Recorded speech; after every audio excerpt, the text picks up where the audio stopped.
Hello sa mga Pisma class, sa ating mga kapatid na walang tigil, walang pagkapagod sa pagsiwalat sa katotohanan sa buong mundo.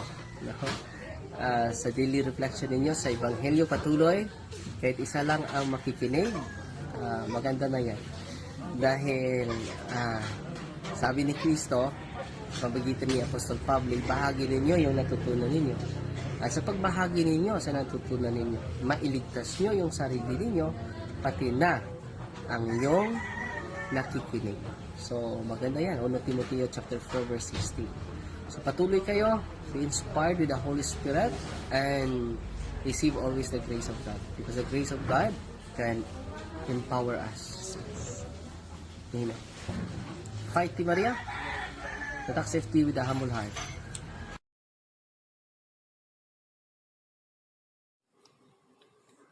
Pambungad na panalangin sa ngalan ng Ama, ng Anak, at ng Espiritu Santo. Amen. Pagpalain kami sa aming pagtitipon ngayon para sa pulong na ito.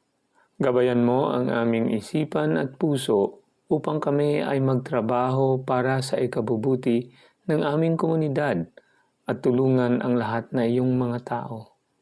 Turuan mo kaming maging bukas palad sa aming pananaw, matapang sa harap ng kahirapan at matalino sa aming mga desisyon.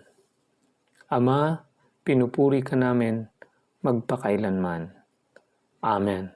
Sa ngalan ng Ama, ng Anak, at ng Espiritu Santo. Amen. Hello, mapagpalang oras po sa ating lahat. At welcome po. Welcome sa ating munting tahanan dito sa Facebook at sa YouTube, ang ating PESMA Plus. At sa pagkakataon na ito, tayo po ay magninilay na naman o ang ating Gospel Reflections sa ating programa na PESMA, Pagnilayan ang Ebanghelyo sa Madaling Araw sa Pilipinas.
Ang mabuting balita ng Panginoon ayon kay San Mateo, Kapitulo 8, versikulo 1 hanggang 4. Papuri sa iyo, Panginoon. Nang makababa si Jesus mula sa bundok, sinundan siya ng napakaraming tao.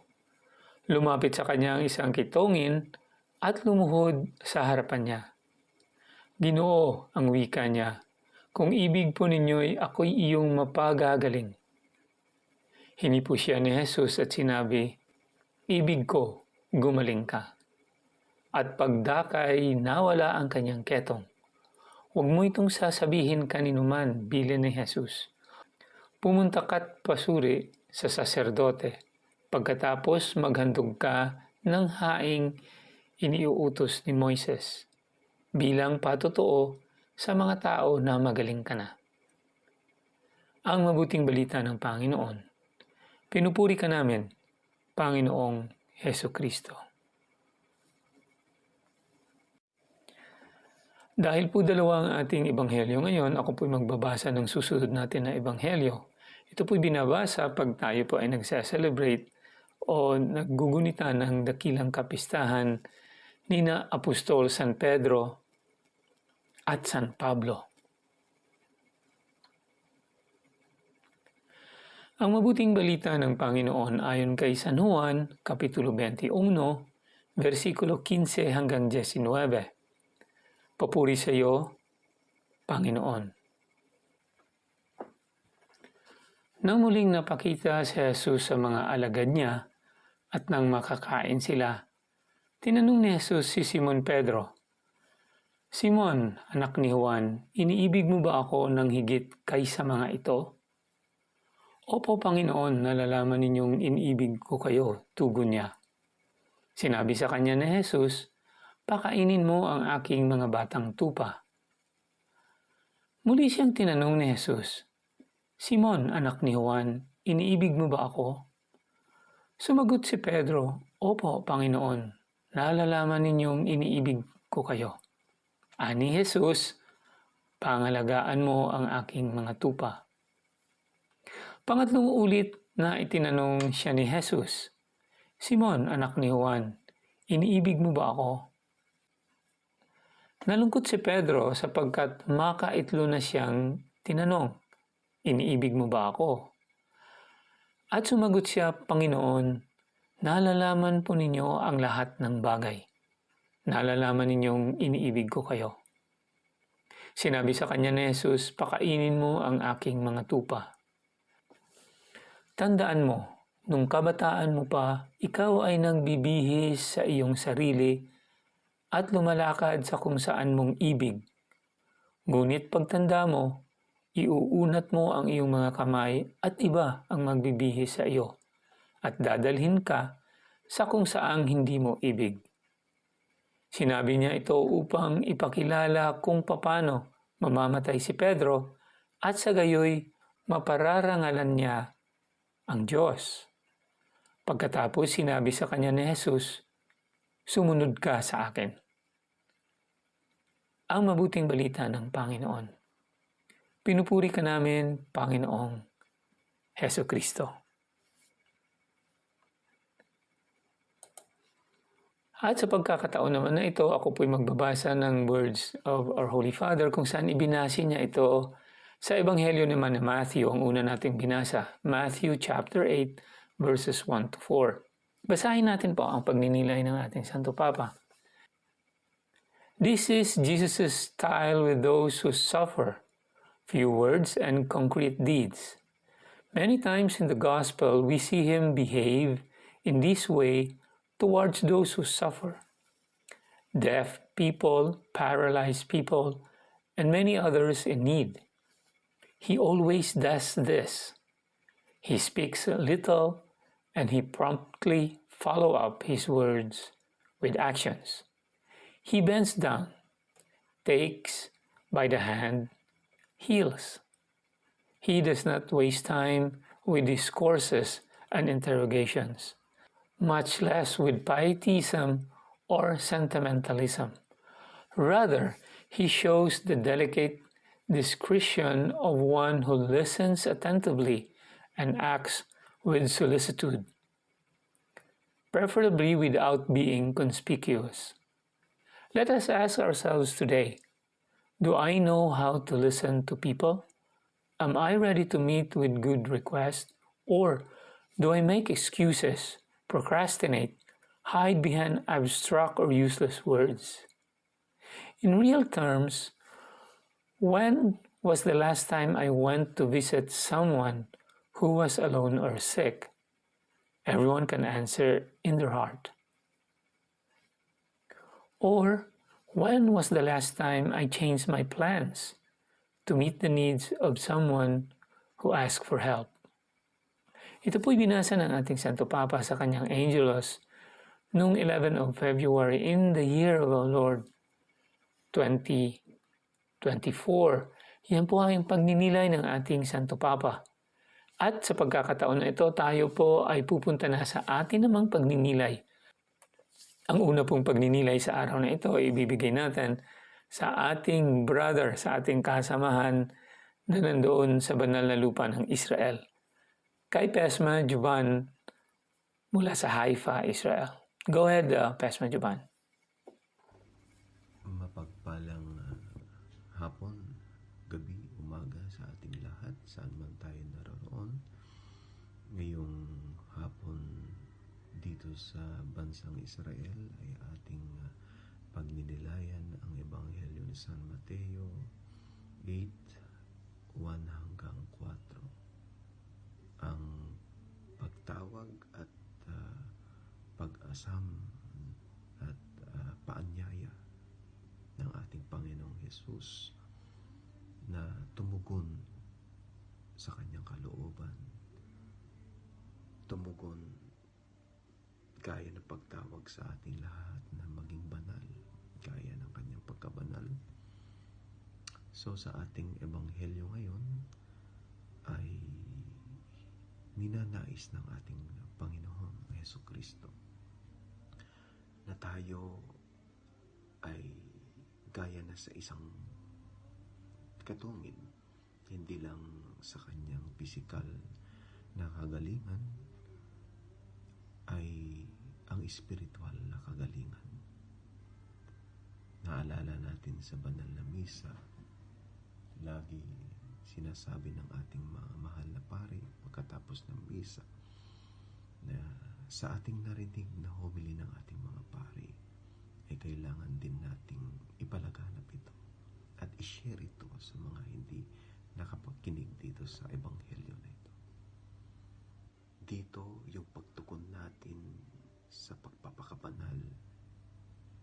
Ang Panginoon ay gusto at ipinangako niya sa atin lahat na sa kanyang pag-akyat sa kanyang Ama ay ilalaan niya ang ating mga kwarto at makasama tayo sa buhay na walang hanggan.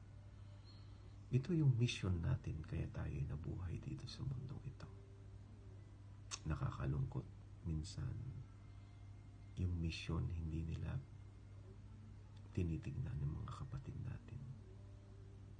Ang mission natin, napili tayo ng Diyos na mamuhay dito sa mundong ito para pagsilbihan siya, para papurihan siya, para sundin ang mga utos niya.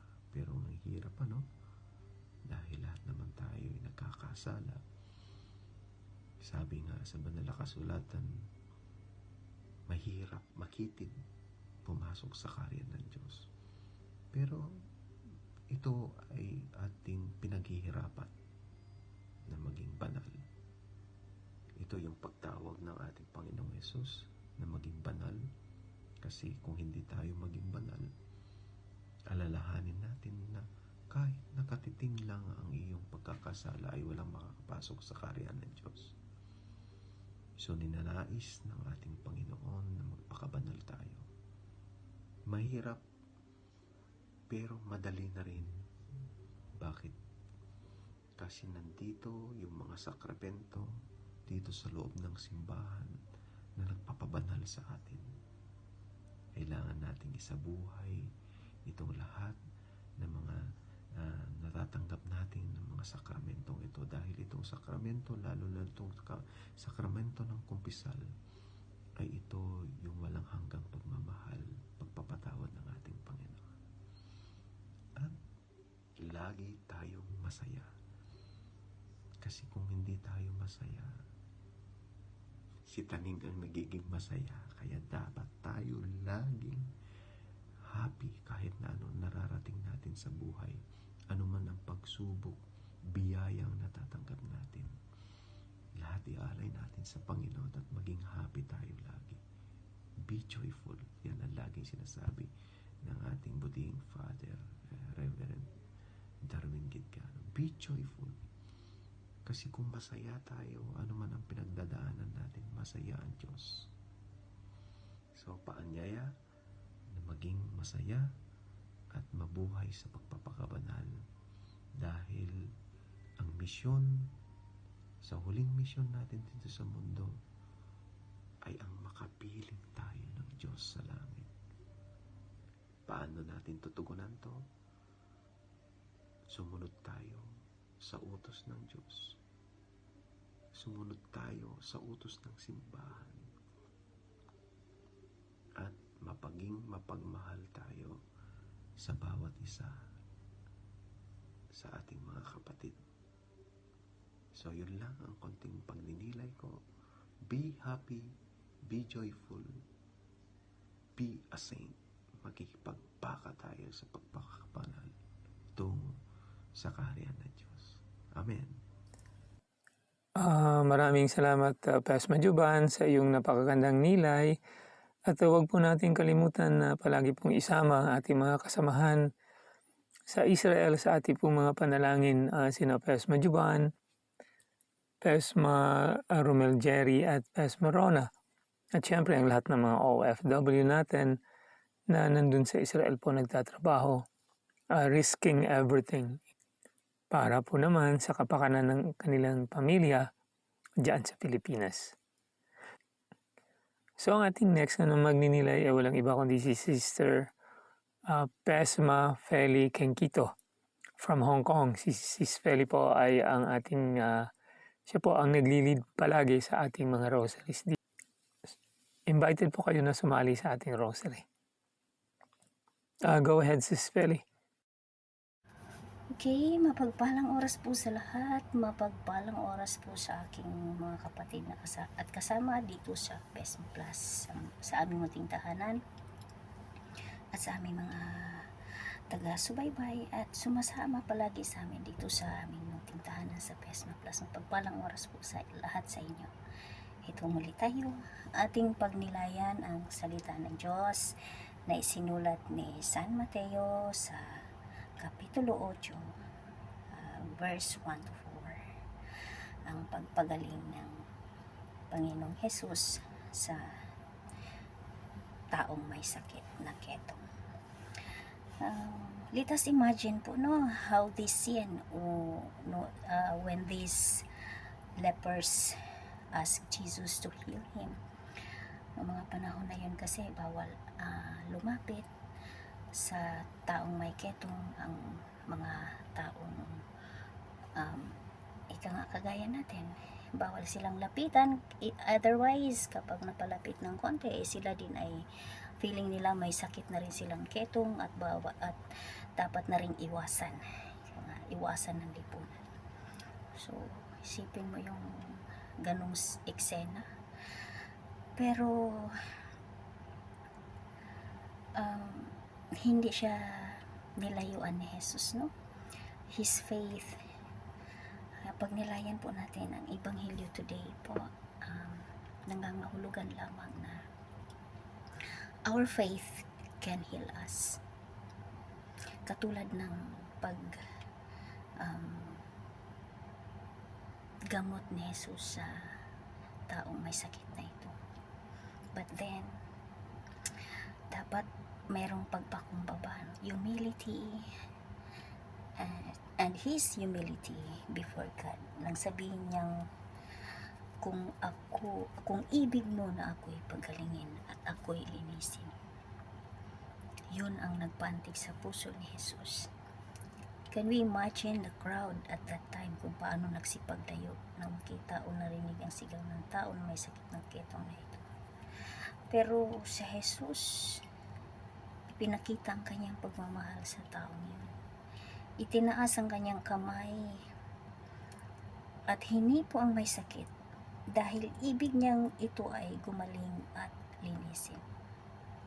Hinipo dahil alam niyang iyon ang hindi dinanas ng may ketong na tao dahil ito ay nilalayuan.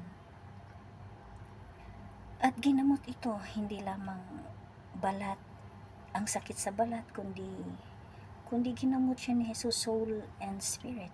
Kung kaya kanyang inutusan na magpunta sa pari at mag-alay ayon sa kautusan ni Moses na sila ay pinagaling at pinatawad ng Diyos. At sa Ebanghelyo na ito, ipinakita ng Diyos kung gaano siya ka-powerful. And no one is unwanted for Him, but still, ang dami pa din ang nanatiling bulag sa kabila ng ginawa ni Jesus na ito. Mga kapatid, huwag tayong maging bulag kagaya ng mga nakasaksi sa Ebanghelyo na ito. Lumapit tayo palagi sa Kanya, not only because we need to be healed from sickness, but body, soul, and spirit. Hindi tayo bibiguin ng Diyos.